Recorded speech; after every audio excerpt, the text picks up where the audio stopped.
Much of my thinking about the manipulation of the modules had been developed prior to the problem at hand. Actually, every project we do starts with a very similar approach. However, this project allowed us to create almost the most pure manifestation of that thinking. And that thinking really wasn't forwarded by us. It was something that I had read long ago in the philosophy of Louis Kahn, an architect from Philadelphia, now gone, who was an architect, a painter, and a philosopher. And really what he had talked about was thinking about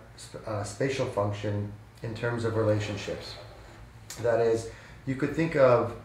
a function as a kitchen and a dining room, and you really bring them together in different ways to try to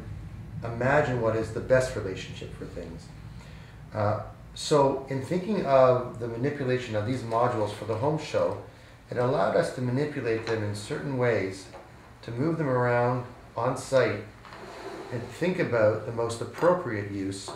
for each of those functions in their purest sense. And as we moved them around, it became clear to us through contextual restraint or contextual constraints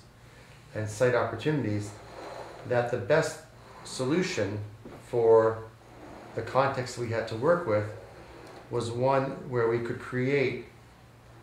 sensible contiguous spaces around an interior courtyard and take advantage of all of the other space around the perimeter of what is seen as the positive space or functions themselves.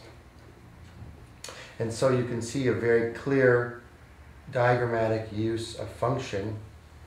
adjacent to each other,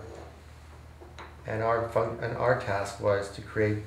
the best solution given the constraints and context we had. So with the idea of a basic module at 16 by 16, it's one thing to consider it in 2 dimensions in plan, and quite another to think of its possibilities. Using basic materials, 4 by 8 sheets, building components that are available to us in everyday places. And when you do apply ideas of the 4 by 8 or 4 by 8 plywood sheet or the 4 by 8 drywall sheet, and think of it in increments adding 2 feet, so you get 4 by 10 or 4 by 12 sheets that you can start to play with. In another dimension that is in elevation, you can start to imagine various heights of these things beyond, and you can begin to play with that 2-dimensional square in 3 dimensions and get quite a dynamic ensemble of elements as a result of that. And so when you start to play with that in elevation, I really wanted to, for the home show, because we needed to, or because in my thinking I wanted to have, I started to imagine what it would be like to really begin to accentuate some of these according to their importance functionally in the house, and what that might feel like as you approached it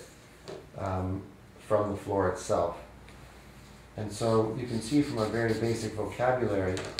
with the addition of even some basic color or some basic texture, what you have quite immediately by using some very basic elements is complexity or perceived complexity from an understandable beginning, and a logic that is easy to understand as well.